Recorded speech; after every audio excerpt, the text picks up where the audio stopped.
Today I'm sharing 5 toxic money myths that need to go away. These are money myths that I have believed in the past and that I have heard so many people say over and over again, whether it be financial people online, our grandparents, our family, our coworkers, our friends.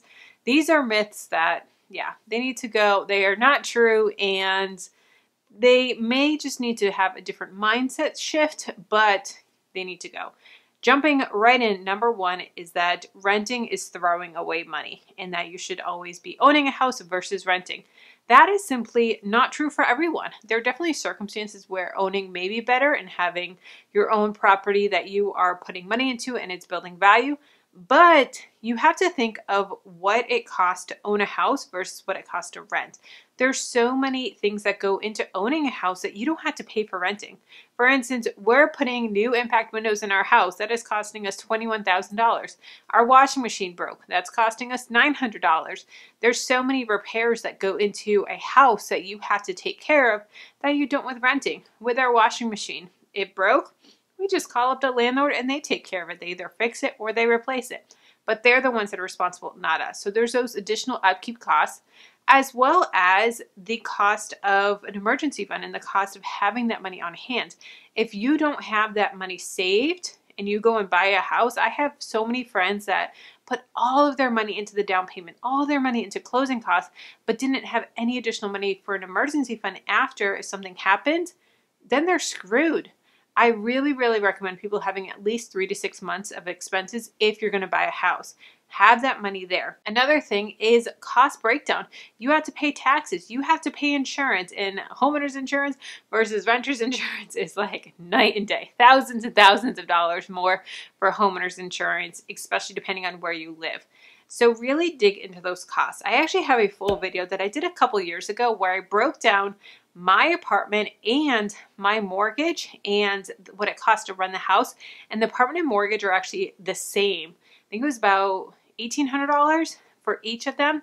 And the house costs us almost $900 a month more than the apartment does. So really take a deep look into it. So I'll have that video linked for you down below, but really dig into, is it best for you or in your situation? Because it may not be. Also, cost of living areas, places like San Francisco, New York, that is crazy expensive to buy a house, and even renting there is very expensive. So it's so situational, it's so individualized. I really don't like the blanket statement that renting is throwing away money, because it's not. It's not for everybody. Number 2 is that you can't invest until you pay off debt. I used to believe this one personally, and it is amazing how much faster you build wealth with investing versus paying off debt. When I was paying off my student loans, I would put $500 towards my student loans and my net worth would grow just under $500 because of interest. Now I put $500 into the market, into my investments, into my portfolio, my index funds, and it's crazy the growth that happens when you are investing. Now, I'm not saying don't pay off debt. I'm saying don't wait until you're done paying off debt. If you have a chunk of money that you're able to put towards your goals, your financial goals every single month. So say you're able to put $500 towards your financial goals, set some money of that aside for investing so that maybe you're putting $400 towards debt and $100 towards your investments, towards your index funds or whatever you want to do. Really take that time to grow your wealth as well. And now when I do my net worth updates, you guys know my spreadsheet. I have a net worth spreadsheet that I use. I love it. And when I do my spreadsheet, I am just blown away with our month-to-month growth of our net worth. Now that we're investing, it is crazy. There are months that our net worth grew more than the actual income that we brought in for that month, not including our expenses, not including any of that, but it grew more than we brought in for income total. It is just mind-blowing, but that is just the growth of the market. And it is crazy just how much faster our net worth has grown since becoming debt-free and putting money into our investments. I really wish that I had put money into our investments before becoming debt-free and really also educating myself about investing. I waited until I was done paying off my debt to even start learning about investments. Start learning, start watching videos, and start just consuming that content. You're going to hear those terms and they're going to be confusing and they're going to be over your head, But keep listening, keep watching, keep learning. And soon you're going to be like, oh yeah, I know what that is. I know what an index fund is. I know what an ETF is. I know what a fractional share is. I know what compound interest is. I know what all of these things are. And you're going to be blown away at how much you're able to absorb it over time. I do have a few videos on investing for beginners, dividend investing for beginners, learning about how to invest, because I brought you along on my investing journey as I was learning how to do it. And I was like, all right, guys, these are simple terms. These are terms that I personally can understand, and I'm going to explain them in a way that you can as well. So I'll have some videos down below in the description box for you on easy ways to learn how to invest. But paying off debt, waiting till you're debt free before you're investing is a very toxic myth that I think needs to go. Number 3 is your kids' college comes before your retirement.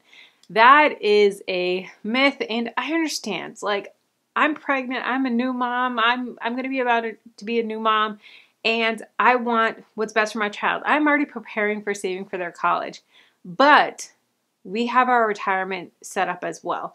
And we are making money moves as well. We are not putting all of our money into our child's college fund and not taking care of ourselves, because retirement is going to happen. Retirement, for my husband and I, it is very important that we have a fun and good retirement, that we're not being a burden on our kids. That way we're not calling up our kids saying, hey, we can't pay this. Hey, we need to move in with you because we can't do this and all this stuff. We don't want to be that burden on our kids. Also, who knows what's going to happen with your kids? Who knows if your kids are going to want to go to college, if they're not, especially the way that things are going in the future, the way that things are now. Colleges are not as vital as they used to be. There's trade schools, there's online learning, there's so many different ways that you can get educated without having to go to traditional college for certain degrees. Now, some lawyer, doctor, all that stuff, you need a college degree. Trust me, you need a college degree. But there's so many trades that you don't. My husband and I, we only have our associate's degree. We make very good money. We are successful business owners as well, but we don't have that college degree. There's also scholarships. There's also ways that you can help your children get into college and pay for college, cash flow college, so that you don't need to be saving all of your money. Now, if you want to put money in your kids' college fund, we're going to be doing a custodial fund for our kids. And that is a great way. It's a great gift. It's something that we're definitely going to do for our kids, but we're not putting all of our money and ignoring our retirement. Our retirement is priority. If we have money left, then we will be putting it into the funds, but our retirement is our priority. And I know that it's hard for a lot of people because your kids are so important and you want what's best for your kids, but this is the same as putting on your own air mask before putting on your neighbor's, because you need to be able to help yourself. And if you're not, you don't want to be a burden to your kids. Like I said earlier, you don't want to be that burden to them, and then it's even more stressful. Number 4 is a credit card is an emergency fund. Nope, nope, nope. Y'all have heard me say it time and time again on this channel. A credit card is not an emergency fund. Credit cards are awesome. We use credit cards. We don't use debit cards. I'll be honest. I used to. We used to be cash, debit card only. Now we don't use cash and debit card. We are credit card only, but we pay them off.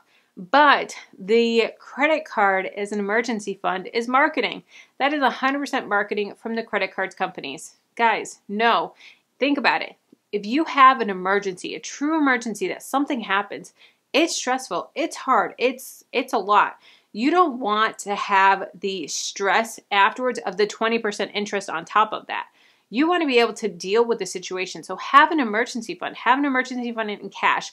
I recommend 1 month's worth of expenses. Have that emergency fund in a high yield savings account like CIT Bank, and then have your credit cards that you use and pay off. But don't say, I have a $10,000 limit on this credit card. That's my emergency fund. No, no, no, no, no. A stressful situation is already bad enough. It sucks. You just got in a really bad car accident or something happened or whatever it is. You need to deal with that stress. You need to deal with that situation. You don't need a financial situation on top of that and then 20% interest until you pay it off. No. So have your emergency fund, have your credit cards if you're able to pay them off responsibly. If you can't pay them off responsibly every single month, don't have credit cards. But if you can, then that's great. but have your credit card, have an emergency fund. They are not the same thing. Have them separate. Number 5 is the more money I earn, the happier I'll be. And so often we think that, raise after raise, and once we get that promotion, then I'll be happy. Once I reach $50,000 of salary, I'll be happy. Once I reach $100,000 of salary, I'll be happy. You're going to get there, okay? And most of the time, lifestyle creep is going to come and get you. As your income grows, so does your lifestyle. You upgrade your car, you upgrade vacations, you upgrade eating out more, you upgrade fancy restaurants, you upgrade your clothes, you upgrade all this stuff to keep up with the Joneses, keep up with your coworkers. All my coworkers are doing this stuff. All my coworkers are doing this, and I just want to be able to go out with them and do this stuff. And lifestyle creep is so real. It happens so easily without even thinking about it. So that's one reason why you're not going to be happier the more money you make, because your stress is going to be right there. You need to learn how to manage your money in the front end so that you can enjoy that wealth. You can enjoy that income. We've received lots of raises over the years since we've been married. I think our income has gone up, I want to say like $50,000 or $60,000 since we got married. Here's Piper.